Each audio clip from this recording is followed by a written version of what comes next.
Secret of Evermore on the Super Nintendo.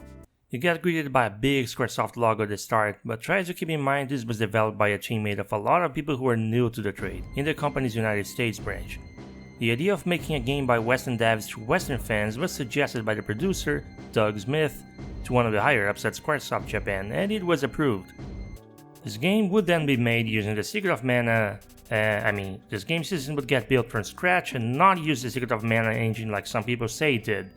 The team didn't even want to have the secret off in the title. That was a last-minute decision pushed by the marketing team. It was to be released in '95, with nobody involved in the localization process of Squaresoft games, so that had absolutely nothing to do with the sequel to Secret of Mana not coming out in the West either, so stop spreading that nonsense around, alright? Now let me talk about the game itself.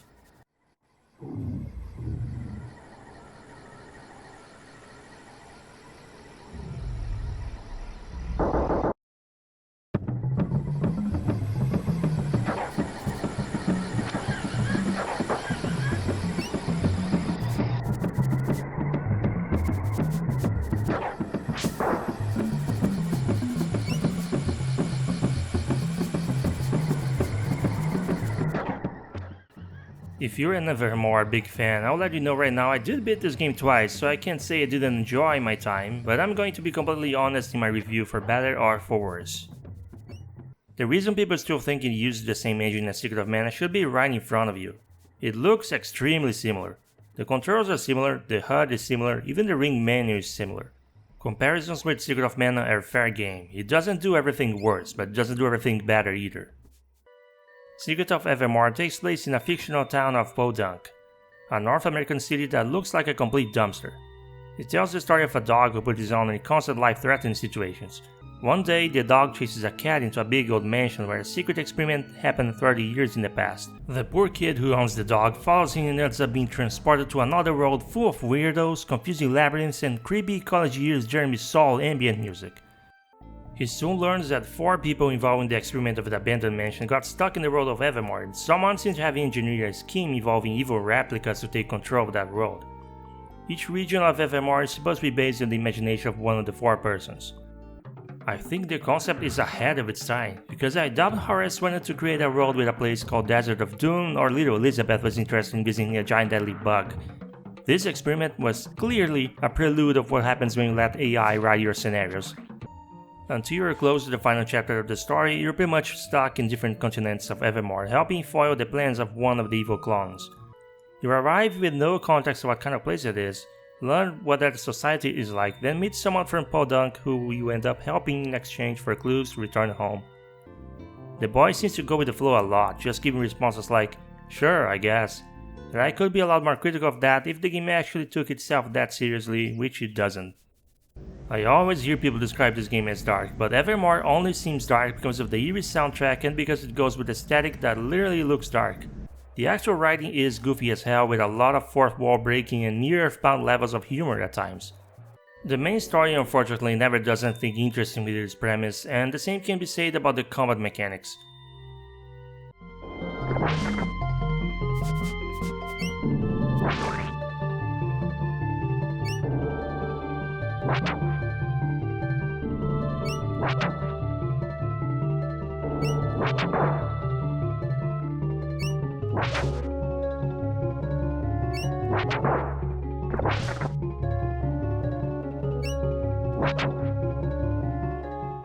You have 4 types of weapons to attack enemies with, one which is only used in the last area, and you're supposed to wait until your attack gauge reaches 100% between each attack, or else your damage will be reduced by a lot. Weapons gain experience when you kill an enemy, and leveling up unlocks charge attacks, just like in Secret of Mana. The charge attacks work better in Evermore though, because charging doesn't decrease your movement speed and you can keep charging between screen transitions without resetting the gauge. In Secret of Mana, certain groups of enemies could literally lock characters into a state of eternal knockdown, all the way to game over depending on how you position yourself, because of the way that game detected consecutive hits. That, thankfully, doesn't happen in Evermore. Another advantage over Mana is that the game tells you explicitly whenever your attack was a miss, every single time instead of whenever it feels like it. The real meat and potatoes of Evermore's combat, however, is the alchemy system. It replaces traditional magic and requires you to use ingredients you pick up or buy from shops to be cast. Each use of an alchemy formula gives that formula experience to level up. Formulas used for attacking and healing start off really weak, but it doesn't take long to gain a few levels with them. The vast majority of formulas aren't even worth leveling either because their prime effect is already in its maximum potential at level 0, or because a lot of formulas render each other redundant. This is especially true for damaging formulas. There is no reason to keep Flash and Hardball in your active slots once you learn Crush, for example, and Crush is better than almost every other attack formula due to its potential damage compared to ingredient costs. Having to manage ingredients seems overwhelming at first, but if you take 15 or 20 minutes of your time to grind a few levels of the useful formulas, you will notice you can get more than enough money to stock on all the ingredients you need for things like healing, crush, and some basic support formulas. In my experience, leveling the few alchemy formulas you need to their maximum takes a tiny fraction of the time it takes to level spells in Secret of Mana. And you better get to leveling them to at least 5 or so, because the combat in this game does not work well at all for melee weapons. They were clearly aiming to make it faster paced than the mana games, but the enemy behavior completely ruins all the good intentions. In the last stretch of the Prehistoria region and every single region after, most of the enemies you encounter move around a lot. This is a problem because this game's hit detection seems to make your attacks miss the second an enemy starts to move away from you, even if the animation makes you think your attacks landed. This turns melee combat into a big waste of time where half your hits end up missing. Using the speed formula helps since that increases your accuracy to its maximum, but the formula is one of the many missables in this game and need a guide to find, and it only lasts for 45 seconds. The only solution I found was to rely a lot more on casting alchemy attacks and only use weapons when I need to save on my ingredients usage. Alchemy doesn't miss, that's why you should accept the fact you need to spend a short while grinding some of the formula. Charge attacks also don't miss if you actually land them, but again, enemies move a lot and the hit detection in general is finicky. By the time you unleash your charge attacks, fail to hit anything, then charge it up again, you could have used Crush 6 times or more.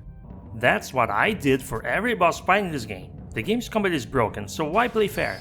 This is very easy to abuse, just change your controls to the dog by pressing select, then use X to bring the boy's ring menu. Command him to use Crush or Lance or whatever your best damage spell is. Open his menu again with X immediately after, rinse and repeat until the game doesn't let you do it anymore. Then just watch the boss start to melt. If you think that's not very engaging, you'd be correct. Well, guess what? Fighting without alchemy isn't engaging either. You want proof? The second major boss of the game has to be fought without alchemy attacks, and it's the most tedious fight in the entire game.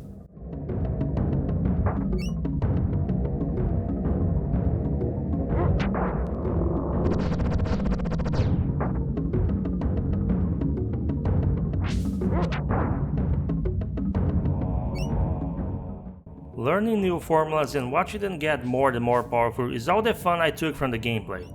The alchemy system really is a very solid concept, it's just really unfortunate the battle program is so broken, none of the mechanics seem to synergize well in this game. The graphics are very detailed even if this game has a serious lack of color. It's just another quality that doesn't get any good use for it, because the level design is absolutely atrocious.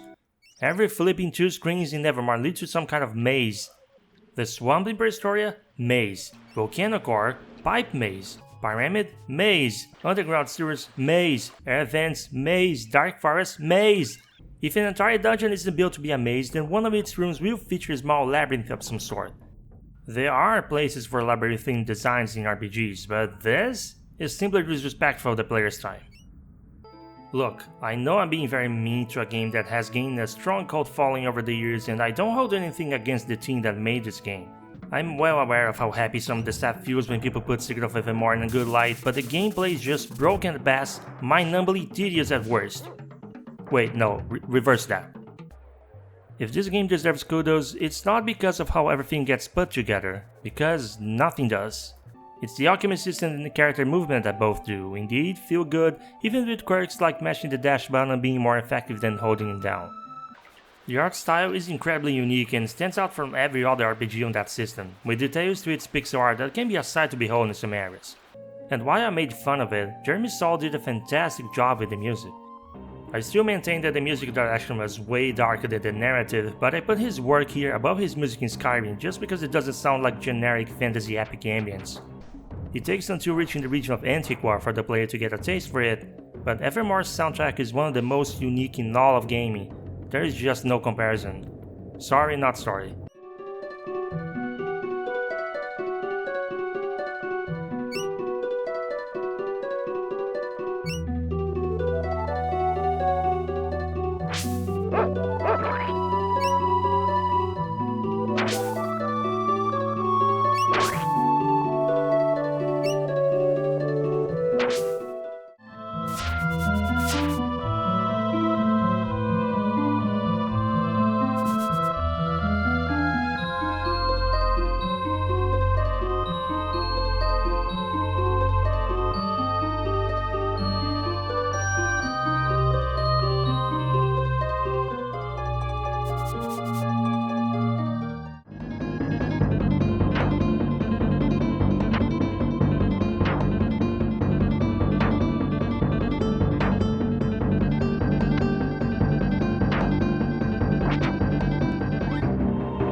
This is another one for the Retro Hangover review crew, so here comes the rating. Secret of Evermore gets a 4 out of 10. Some people will give a broken game a decent or good rating just because of how they feel about the writing or the art direction. I'm not one of those people.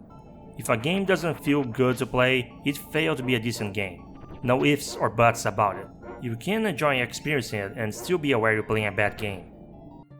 It's really hard to recommend this game to anyone. It's a very acquired taste, and using a guide is pretty much mandatory due to the maze-like design of dungeons, variation of alchemy, green enterprises, and missable content that really ruins the experience.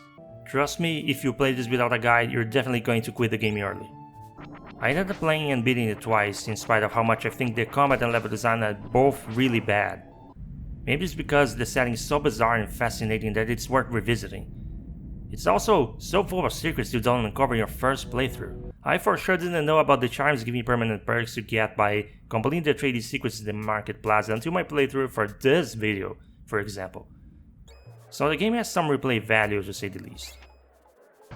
It's almost like 90% of the time Square-Enix invests in a project focused on Western audience, it's a big flop. It all started with Secret of Evermore.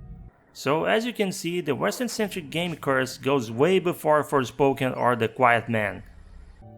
Anyway, despite of its design problems, it's still more fun to play the Dragon card.